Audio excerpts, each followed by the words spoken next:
Welcome to Engaging ESG, where we consider, challenge, and celebrate the evolving world of environmental, social, and governance communications. I'm Jennifer Owen, Senior Director of Marketing at Caesar. And I'm Kati Callens, Global Sustainability Lead at Adobe. For Season 3, we're talking with climate communications leaders who are shaping the future of sustainability messaging. From connecting with stakeholders to crafting compelling impact stories, we'll uncover the strategies that worked and learn from those that didn't. Whether you're a seasoned pro or new to the field, you'll find practical tips and insights in every episode. And whether you're working on your first sustainability report or reimagining your organization's climate narrative, these conversations will help you navigate the complexities of ESG communications. Let's get started.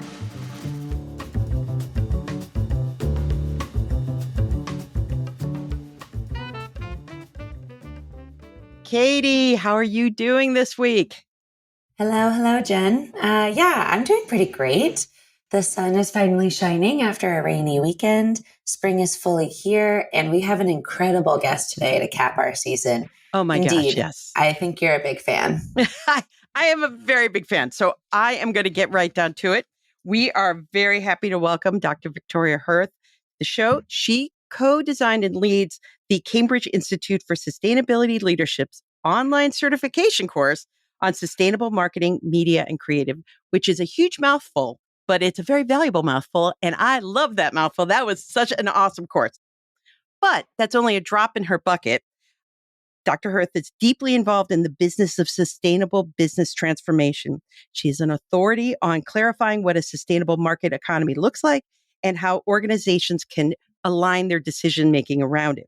She focuses on purpose, governance, marketing, leadership, and culture as the foundations for transformation. And to that end, she's also deeply involved in ISO 37,000. She's going to tell me whether or not that's how you actually say that number, which is the international standard for purpose-driven governance, which we're also going to learn about today. And hey, Kati, she has her first book coming out in October.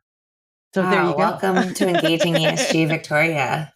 Thanks for having me. Oh, my goodness. So when we spoke previously, you told me that you are focusing extensively right now within all of that into creating sense-making spaces to help us rise above the fragmented conversations, which honestly is what our podcast is about, are all the different variations of those conversations. So I'd love to hear, can you define that approach to us? What are the barriers to that approach? How do we create sense-making spaces? Yeah, and then we can talk about the ISOs and the titles, because you did a very fantastic job of merging two very important standards there. I think it's very efficient and effective of you. Yeah, so essentially, I've been myself trying to lead in this space, been immersed and alongside leaders of all kinds and all types in all parts of the world in all aspects. And if there's one thing that really, really annoys me, other than obviously all the ridiculously bad decision making everywhere, is energy, really positive human energy, which is everywhere around us, being misdirected, hitting a wall that then comes back and actually harms that very person that's trying to do a good thing. And I really do feel that to break through, we need to do nothing more than to take the energy, that positive energy that already exists in the system, and better align it and better direct it. And in the at least 30 years, really, because my journey started when I was a teenager and I'm almost 50, I would say that and having been in the dark for a very long time, concertedly trying to break through some of these chaotic, foggy landscapes, I came to a clearing, and it did take me a couple of decades of concerted effort to do that. But in the last 6-7 years, I'm just getting what one would call theoretical saturation. I am hearing the same thing, maybe in a slightly different way, slightly different language, but ultimately saying the same thing. And so that's why now I've been fully independent for over 6 years. And I spend my time trying to help unite the field and unite the energy by saying, hey guys, I think we're all saying this, and I think this is what we're trying to achieve. And unless we can say that, we're not going anywhere. And if it's this, then we need to get on with it. And if it's something else, please tell me, because that's the thing that I need to be doing. Yes. Yes. Yeah, no, that's a great point. And that actually leads us to this term that I learned doing some research on your bio, which is that you describe yourself as a pra-academic, yeah. Yeah, pra-academic. There we go. Who works at the intersection of academic research and practical business application. So I feel like that actually really relates to what you were saying around like how you're seeing this work done in the field versus what's being researched on the academic and side. So much real. Well, and I have to say, though, that's not a position that I seek to somehow occupy with a few other people. I genuinely think we all need to be academics, because if something isn't happening now, then it's based on our theory of it. It's either a theory about what has happened, or it's a theory about what's going to happen. And if we know anything, we know that the future that we create is based on our theory of what has happened and the theory of what we think will happen. It changes endogenous in that way.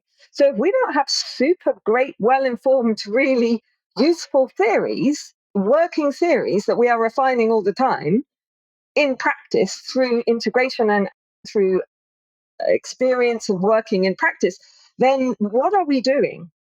And too much theory and too much practice isn't going to work. It's not easy to sit in that middle edge, but where else should we be? Because I can't see a different place that we should all be sitting. Well, and then when it came together in the course, you're saying it's a systemic challenge. Like this is where it all funnels into us as opposed to individual communication exercises, which I think there's a silo around each of us in our own field. I mean, that's by necessity. We have our own to-dos. That is a list that... Now you take us right to the heart of it and the heart of the technical solution, which is really, and I am here to say, it's not that all the other work isn't useful. It's that it might be useful, but we can't possibly know unless we're really, really clear what we're trying to do. And that is the basis of good decision making, is to say, what am I trying to optimize for? What am I trying to achieve? Within what parameters? And that is the basis of strategy. Strategy is merely how do I achieve a goal within parameters. So if we don't know what that goal and parameters is, even just as an individual, but let alone when we try and come together and act as one body and one decision-making unit, if we're not clear about that, how would we know whether to judge if one strategy is better than another? We can't, right? But what's happening is we're getting different bits of information about what's wrong with the system. And then without real clarity, either ourselves or in our organizations, about what we're trying to achieve within what parameter, we're heading off with great gusto. And some of it is great, probably. Some of it isn't great, probably. But we don't have the ability to ask and answer the questions properly. And that is really the crux of what I'm here to say to everybody. If it's not in your governance system, and I can give an outline because we can simplify that quite simply. If it's not in your governance system, it is a nice idea. And if your strategy is not based on it, it might be good, it might not. Well, so let's slide right into the ISO, because I don't know, Kati, is this part of your world in any way? Because honestly, it's not mine. It's all new, and I learned it from Victoria. No, I'm excited to hear more. Governance is definitely a big part of my role at Adobe, thinking about how to drive sustainability across all our different business units. Now, this is the third large company that I've led sustainability with inside. And I find that each organization does it incredibly differently. And it is so culture dependent. It depends on how much leadership is bought in. Obviously, we're at a really turbulent time. And so I'm always excited to hear about new frameworks and ways to kind of ground best practices and what other folks have learned. So happy to hear more.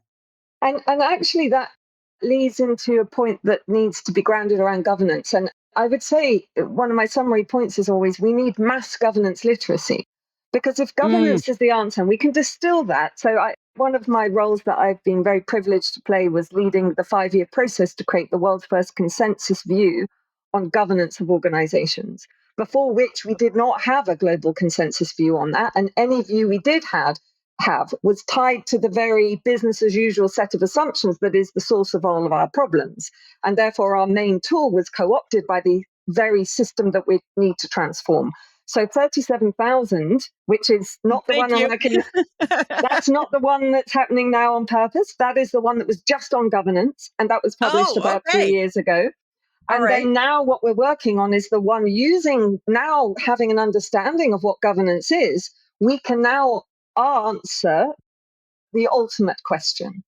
And the ultimate question is not what product, service, or whatever is going to save us. The ultimate question is, what is a system of routine decision making that will load the probability that that decision making will be aligned with our long-term collective well-being? In other words, long-term well-being for all, which is the goal of an economy. Economics 101, that's the point. Take resources and optimize our well-being with it. It's also the definition of sustainability in the Brundtland report. And it's the closest we'd get to humanity's meta purpose. If we ask why anything is good or anything is useful, and we ask enough whys, we get there. So it's like the elephant in the room, the forest amongst the trees that we've not been able to, it's been so self-evident that we've not noticed it, that is our ultimate value generation objective. And that we have created a system that we assume will optimize for it.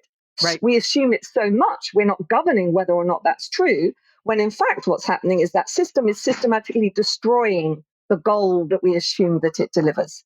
And it's that level of light bulb going on that we need to get to if we are not going to just be wasting our time on a hamster wheel that's getting foggier and foggier because we are trying to solve the problem with the decision-making governance framework that caused the problem. So ISO 37000 distilled governance into three key things. Now that's based on a long legacy going back to like the Cadbury report and all of the great work in South Africa on the King reports in governance. And it just established that governance is a human system to direct, oversee, and be accountable for a defined purpose. So direction, what are you optimizing for within what parameters? Oversight, making sure that you are achieving that optimizing goal within those parameters, and accountability, being accountable to significant others and relevant others for whether or not you've done that and what you've done to course correct as a result. That is governance. Within that system, the doing is done. Okay. This is why I got a B+ in your course, by the way. So I knew enough to be dangerous, not enough to be completely right. But yes.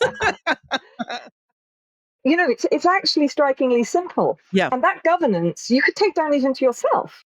You get up in the morning, or even if you think about your whole life, what am I here for? What's my purpose?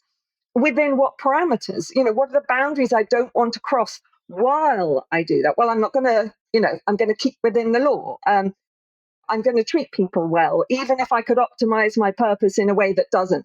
And therefore, you create the basis on which you act consistently as much as possible the you'd like to be on a good day, right? Mm-hmm. And that's what governance does, right? Yeah. But yet the problem is, and this is what I was going to say to you, Kati, in response to what you said, is a lot of people think about governance and they think about rules and they think about laws and they think, but it's actually in a way the opposite. If you have good governance, you can get rid of a lot of laws and rules, because governance sets the frame within, and it holds that frame. And if that frame is strong enough and right enough, in other words, the ultimate frame, you might say, for everyone on this planet as a collective aim is to optimize for long-term well-being for all people and planet, whilst not destroying the basis of long-term well-being for all people and planet in the process as the parameters. If every organization worked within that governance frame, then everything else is strategy, right? You don't have to have the laws to say, because like you say, every organization you've gone in has done it differently. Great. And the clearer you are about the frame, and everyone can feel safe that they're not going to go so badly wrong that we all destroy ourselves, then we can start. And what we're doing is the opposite. We have a system that is systematically liquidating the basis of long-term well-being for all in order to create financial income in the vague hope, based on a set of assumptions that we very deliberately put into the system, that says somehow that's going to equal long-term well-being for all. We haven't been governing if that's true, but now all the science is saying, wait, it's not just that it's not happening. We're literally doing the opposite, and we're now at endgame time. Now, the whole concept of this sort of governance is brand new to me. So, I mean, like, Kati, she's speaking a language that you get. Please translate. Yeah, no, I mean, I think it makes a lot of sense to me. And when you talk about getting people on board for a governance model that focuses on long-term well-being for all, it feels incredibly like values aligned, mission aligned, right? With how a lot of the folks in our space see this work. And I know you've worked with quite a few organizations. And so I'm wondering if you have any specific examples of how you've gotten people on board to this framework, just to get into like the specifics, because I think in a perfect world, everyone would get this as kind of the focus. And unfortunately, many folks going through business schools and the like get trained in other economic models. And so wondering if you have any kind of like specific examples or ideas of like how you've been able to bring people along, because I'm definitely bought into this concept. And also I think about my leadership and how many things they're holding right now, especially just like this general undercurrent of uncertainty. So wondering if we have any like actionable things we could bring to folks listening. Yeah, I mean, obviously, for a very long time and sort of almost full time for the last 6 years, I've been working with, in one way or another, executives, leaders of all kinds in all ways. And and I don't think it's because I'm scary and everyone's not willing to say, I genuinely, everyone goes, yeah, I mean, obviously, because it is actually, and that if it's a good theory, and that's why I now have come out of my, maybe I'm not sure, and just gone, well, it's just obvious, really, right? And if it's obvious, then people get it. The issue is not that we don't get it. Well, the issue, actually, firstly, the issue is we don't get it, right? Because you need to get that before you can kind of know. But it's almost like, it's like the thing they say a good theory is something that is self-evident, that you need a window to open onto it to see it for what it is. So you're not creating something new, you're not fabricating something, you're just saying, look, guys, this is what exists. Now, the first hurdle is getting people to see that. But in all of those experiences, and that could be deep executive training with CISL, it could be what is now called the Sustainable Marketing, Communications and Brand Management course, or varying others and that could be anyone at any part of that organization. Once people get that, there are, I'd say, at least a couple of practical stages people need to go through. Firstly, they need to go through enough waves of knowing that to internalize it, which means, because we are talking about, whilst it's self-evident, it requires a paradigm shift, because everything that we have been taught, as you said, in business schools, in life, on TV, my 15-year-old son, when he was about 12, was like, well, obviously, business is about making as much money for yourself as possible, isn't it? You know, I mean, that takes a long time to undo. And I, even with people that really kind of get it, you can see their language, their framing slip back. So there's a period of time where you have to kind of hold. Now, even when you are fully able to embody that future that doesn't exist, but which you lead for, because that's what leadership is, bringing people to a future that doesn't yet exist. So you need to embody it with confidence to be able to describe it in rich, imaginative detail, what that future would look like. And all the work on the standards, particularly 3711 in purpose-driven organizations, is to bring rich detail that we can share and co-create and co-own, so we know what it is that we're building. So even when you have that, you have to be able to then hold the two worlds together. Well, we talk about the three horizons. So logic one, short-term self-interest, that's the horizon one. Horizon two, long-term self-interest, still all of the assumptions about the market remaining, but it's like we need to just be enlightened. You know, we need to look after the planet, because otherwise we're not going to make as much money as we can in the long term. You know, that's horizon two. But horizon three, what I was just describing there, that's the bit that you really need to hold and grasp onto and lead for. But whilst understanding and being able to really empathize with these other systems, not just empathize, but recognize when they are showing up. So everything that's happening in the EU, for example, is trying to put logic 2 and logic 3 onto logic 1 companies. And then there's this tension because they're not able to describe that that's what they're trying to do. So you've got organizations that are governed for a goal of financial self-interest, parameters that are based around stocks and flows of financial income. That is the basis of what's rational. Right. For an investment case to pass, it has to be there. That's what we've told organizations to do. And then we wonder why we chuck like different, like you ought to care about this. Yeah, but your governance system's not set up for that. It's literally irrational. So we're being irrational by expecting organizations to do something different than the governance system they've put in place, and therefore their culture, et cetera, et cetera. So on that journey, being able to hold, and the book that we've got coming out is there to, I mean, there's a lot of materials online on my website. You can get wherever you want for free at all times. What the book does is just really unpack in rich detail so that you can have that embodiment of, okay, I reckon, oh, you're clearly talking from a logic one set of worldviews here, or I can see that logic too, but you're only a bit enlightened, maybe on climate change, but on soil health, I can see you're not really enlightened. There's some journey to go on, right? And then being able to see logic three. So that's, I'd say, the next really practical thing is the diagnosis of what it looks like to be an organization in each of these, and then strategically working as a leader to build the conditions for logic three.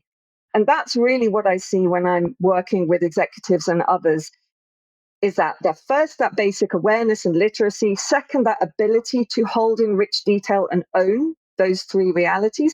And then thirdly, those skills, those hard capabilities and capacities to be able to empathetically bring people on a journey. And that really is what leadership is. Well, and then in the moment that we're in right now, we had spoken about this, but like all of us are bumping into walls and then risking burnout because we don't have the system around us. And so...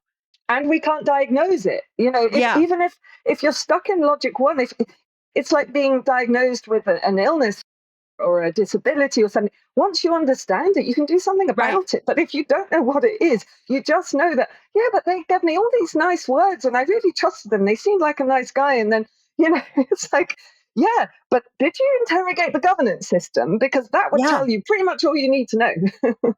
Well, and so is that to our peers who are hearing this and thinking, wow, I mean, aha, but I'm stuck right in this spot right now. I mean, what do you tell them? Well, I tell them firstly to invest in that deeper understanding of that three logic framework so that they can understand. And because they're going to be surrounded by logic three people, they will be purpose-driven people. They might not know they are. They might have been purpose-driven and now they're cynical so that it's not very revealed or whatever. Because let's face it, that's another thing that's important to say, right? It's easy to say, well, I'm purpose-driven, so I need to go and find an organization that is, for example, or how can I possibly do this if my organization isn't?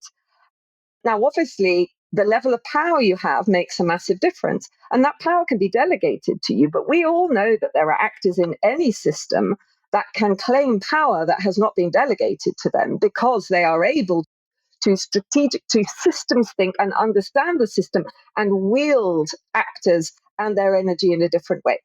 And it's important to remember, no matter where you are in the system, because it's just one big nested system, right? We're individuals within organizational systems that are interacting within other organizational systems all the way up to the planet, right? Yeah. Wherever you are in that system, because we have gone through about at least 80 to 100 years of systematically embedding this paradigm of logic one throughout our governance systems globally. Wherever you are, you're bound to be surrounded by logic one. That's the point of it being business as usual. Therefore, the only thing that will change an inert system that is stuck is purpose-driven energy. And that purpose-driven energy can exist at any part of that system. The task, once you understand and lean into that purpose-driven energy, and that really is your source, right? That's the source of your ability to be persistent and be strategic and do the unusual thing and do the brave thing. That's what will change the world, right? And so I'd say to anybody, think strategically. And 3711 on purpose-driven organizations, which could include purpose-driven organisms of ourselves, really, you can apply the fundamentals to it, to say, be clever, understand yourself, understand the logics and worldviews of those that you are sitting around, understand what a best case scenario is, given your ability to alter the stakeholders that sit around you, because they constrain what we can do, and that can be internally or externally. And then literally, this is what any organization would do. It's the same thing. It's an audit, right? What are my capabilities and capacities? What am I able to do that now I can see and understand the risks, the potential, the opportunities, right? Right. What can I do? Who are my stakeholders? How influential are they over me? What are their worldviews? What might they look like, right? And then you work with that system. Now, that might mean that where you are right now is the best place to be, because suddenly you've seen what's around you differently. You have a different intention and motivation to act. And suddenly you can understand that your sphere of influence may be way bigger than you thought that it was, because you have a different problem at the center of your universe. You might also think, actually, now is the time that now I realize I'm not going to get anywhere, but I was offered a job last week and that organization appears to have a different set of stakeholders, etc. So it really is just a question of just straightforward strategy once you're really clear what the goal and the objectives are and the parameters, sorry. Well, I mean, so what's your thought as we close up our conversation on the future of this? Are we going to be able to pull this off? Are we going to be able to get all this governance going and we can get the messaging right? What's the future? Well, I mean, the reality is, and I say this, and I don't say this, for fun, that there's a lot of hope in the horror. And that's a horrible thing to say. But the reality is, we're not going to wish the problems away. We're not going to politicize them away. We're not going to, the smoke and mirrors are just that. They're smoke and mirrors. There is a real reality out there. It is unfolding, and the science is there for us all to see and understand if we want to. The more we ignore it, the more that is going to put pressure on the system. It is not a question of if, it's a question of when. And so I would also say to everybody, if it feels like broaden your horizons, raise your ambition, raise your line of sight. You can be a fortune teller. You don't need a crystal ball to see how some of this is going to unfold. Certainly 20 years ago, it was pretty obvious the general trajectory or scenarios. And one was we keep burying our head in the sand. But we are, like I say, because we're stuck in this little box, right? If you can tap in to what's really going on in our social environmental systems and the breakdown, that is the source. So what might look impossible today might not be tomorrow, because we are in chaos zone because of what's going on in the social and environmental systems. So be prepared for anything to change quite dramatically at any point. And then remember, we've told ourselves that we are selfish and self-interested. That is a fundamental assumption of the logic 1 and logic 2 system. That is a business as usual assumption. And I hear it all the time. All the time, people say, yeah, but that's just how we are. We're just selfish. I'm like, well, if you tell yourself that for the last 100 years, you embed it in your business schools, you embed it in your human resource systems, and you essentially culturalize ourselves to say that that is the case. Obviously, we're going to think that. But if you flip that system and flip your brain and every day notice how many kind acts happen, how many positive things are done, how much hope do you see in the system? And that's the source of energy to say, you know what, if we could just harness that energy and put it where it needs to be. And the final thing I'll say that connects with that, what purpose does, what Logic 3 does, is it takes all of our fundamental, most powerful energy as human beings, which is the desire to serve the good of others. And we're hardwired to do that. If you can read Rutger Bregman and Humankind or whatever, but we know it, we feel it. We know that buzz that we get when we open the door for someone, pick up a pencil, do just that sense of, oh my gosh, I've made someone's life better. Well, isn't that great? Now my life is worthwhile. And what we seek more than anything is meaningfulness. What we don't want is to feel that our lives are worthless, that we have what's called anomie. And so there's a basis for the fact that we want to serve the good of others and feel like we're worthwhile on this planet. Now, in business as usual land, we have engineered that out of the system. That is a drag on profit maximization, and we have systematically put it out the room. Logic 1 brings it back into the room. So I would say to everybody, remember, breakdown of social systems and environmental systems, while horrific, is not going to go away until we solve it. And what we're in is the business of solving that, right? And you can have the best time trying your bloody best and enabling others to by remembering that the good in humans, which is everywhere when you look, is all we need to harness. And it's abundant and limitless. Amazing. Wow. So many great snippets of knowledge. I was furiously taking notes. Thank you so much for all this information, Victoria. This has been a very enlightening and inspiring conversation. We end these calls with a ask of our guests if they are reading anything or listening anything that they're finding particularly inspiring or informative. Obviously, your book is coming out soon, so we look forward to reading that this fall. But what are you reading or listening to these days? I wish I had something to say other than just intensely working on the ISO in the book. It's been all encompassing. But obviously, with that, I read so many different things. I think two really inspiring great books are Rutger Bregman's Humankind that I mentioned, for a different view on humanity. And aligned with that, I just wanted to mention Elizabeth Kubler-Ross and her insights around the fundamental emotions of fear and love, and that they are in opposition to each other. And purpose is essentially love, because to act in the good of another is love. That means what holds us back from purpose and therefore love is fear. And our greatest fear is not being loved. Hence spirituality and religion, but we'll hold that one for another podcast. Yeah. But the point is, the more that we can reduce our fear and reduce the fear of others. So don't get involved with fear mongering, because realistic, be real, but fear mongering in the absence of that is not good. The other book is by a colleague, friend of mine, John Alexander, called Citizens, and it's got a longer title that's part of that. And that is, so those are two positive books that will give people more fuel for their purpose-driven fire. Well, thank you for that. And thank you for joining us. This has been fantastic. I told you, Kati. Told you. You were right. Lovely to have you. Thanks for helping us close out season 3. Oh, it's been a real pleasure. Take care. And to everyone listening, I hope it is of some use. Good luck with your journeys. Thank you for joining us on Engaging ESG. Have a question for us to consider or a strategy you'd like us to cover? Email us today at engagingesg@gmail.com. Please remember to rate, review, and subscribe to Engaging ESG today. It helps us grow, and even better, be sure to share the podcast with your favorite sustainability, diversity, or social impact colleague. And until next time, keep engaging.